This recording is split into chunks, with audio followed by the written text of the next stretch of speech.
Dear students, I welcome you all to my video class. Today we are going to see the chapter 2, motion in a straight line. You know, in this lesson, we are going to study about kinematics, position path length, displacement, average speed and velocity, instantaneous speed and velocity, acceleration, kinematic equation for uniformly accelerated motion, relative velocity. I would like to cover all these topics in 4 or 5 videos so that each video spans about maximum of 20 minutes time. Okay, I hope you will cooperate with me.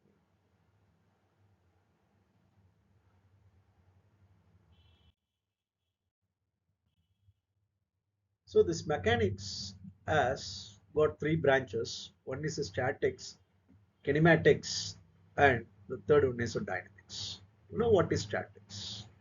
Any object which is at stationary, which doesn't move anywhere else, remains in the same place, or you can say the object is at rest. In physics, we call the object as particle, body, okay, substance, and working substance in thermodynamics if it is gas.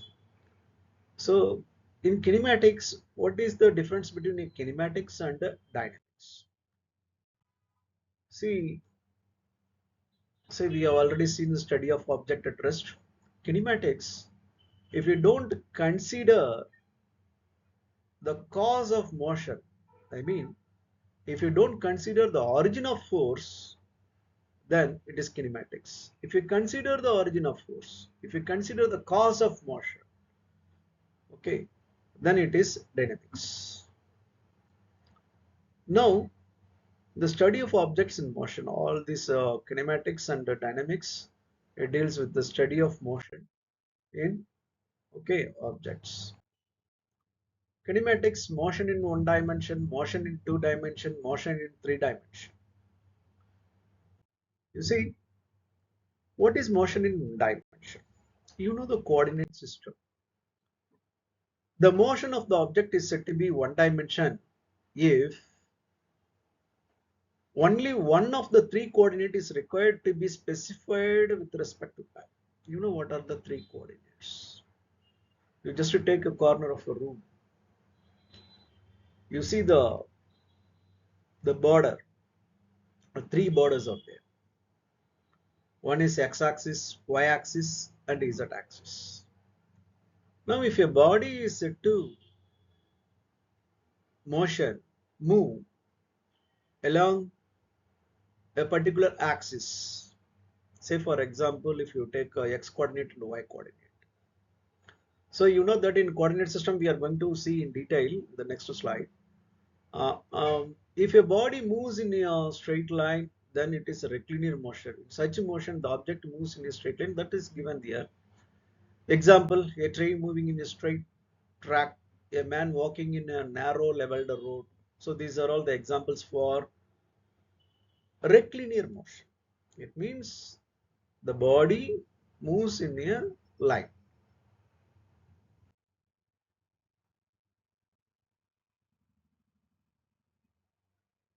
Motion in two dimensions. For example, you consider a blackboard. If you fix an axis for the blackboard, the horizontal direction x-axis and vertical direction y-axis. So the board is said to be, the whole board is said to be an xy plane. The motion of the object is said to be two-dimensional if two of the three coordinates are required to be specified with respect to time. So blackboard is the very good example. In such a motion, the objects move neatly. Example, ant moving on a floor, a billiard ball moving on a billiard table. So these are all the examples. And motion in three dimension. For example, the motion of the object is said to be three dimensional if all the three coordinates are required to be specified with respect to time. Such a motion takes place in space. For example, the pilots, the fighter pilots, So when they fly, when they fix the uh, target, they make use of the three coordinate system with the time, with respect to time. Such a motion takes place in space. We have seen this is the three dimension of motion. Example, a flying airplane, bird, kite, etc. Now, I think you are able to hear my voice. Rest. It is very difficult to identify whether the body is at rest or not. Okay, it can be done only with the frame of reference. Okay, now this is a table. A book is kept on the table. If an object does not change its position, if an object does not change its position with respect to its surrounding with time, then it is called at rest. Books kept on table or at rest with respect to its surrounding. So this is the state of rest. Now we are going to see,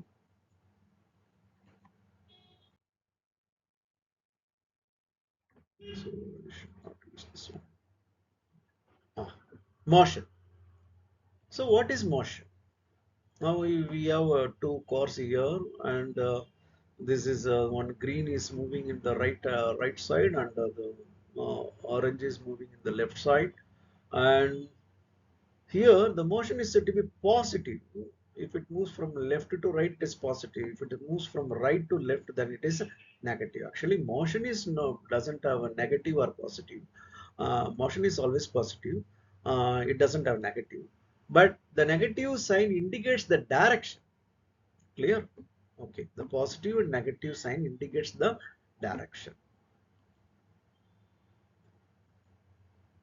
See, rest and motion are relative states. Now, what you can infer is the rest and motion are relative states. It means an object which is at rest in one frame of reference, okay, can be in motion in another frame of reference at the same time. So, this point you should keep in mind. Now, rest and motion are always relative terms. How?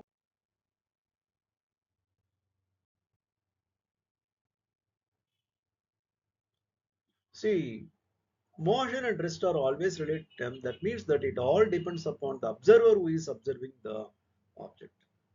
For example, if you are standing on a road and if a bus is moving, okay, then what you will observe?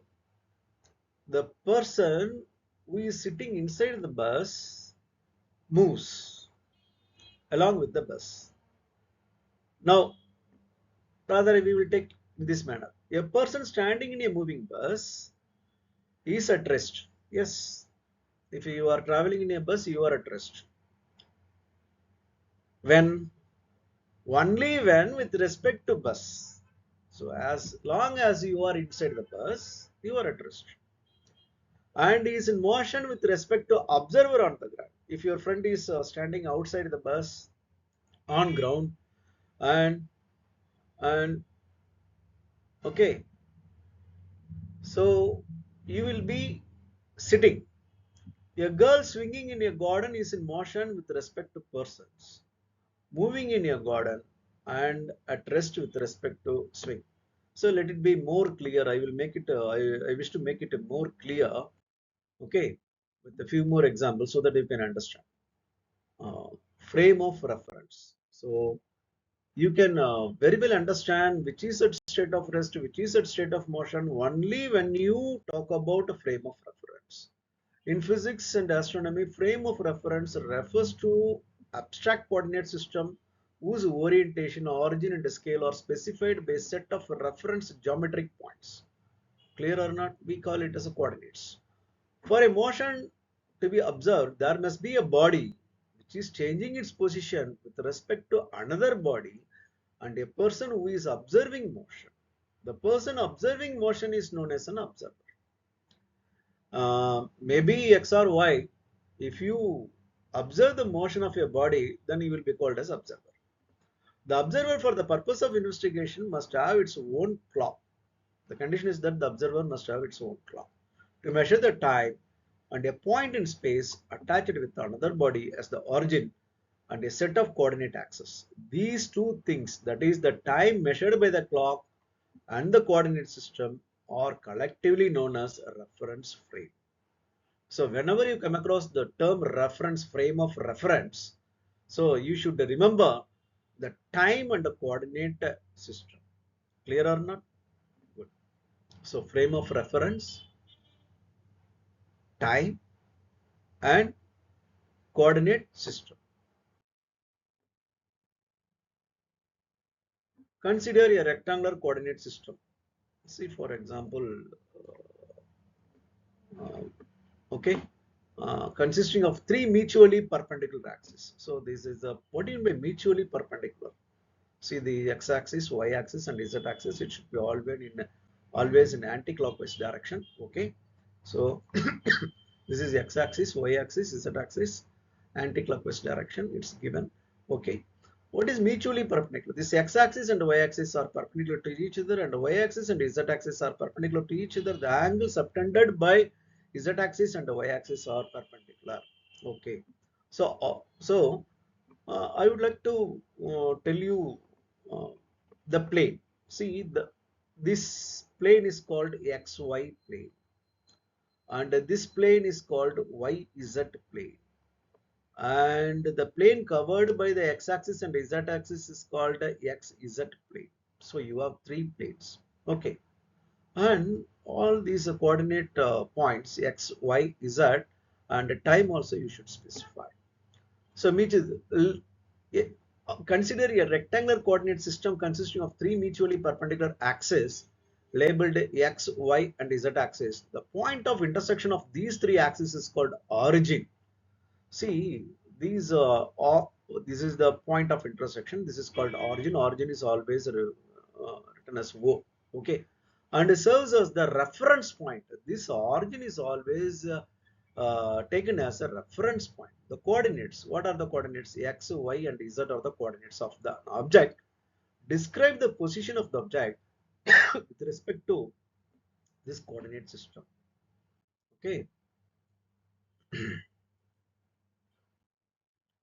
Now we will talk about a positive direction and negative direction. The coordinate system along with the clock to measure the time constitute a frame of reference. Positive direction. The positive direction of an axis is in the direction of increasing numbers, coordinates. Negative direction of an axis is in the direction of decreasing numbers. That's also coordinates. Okay.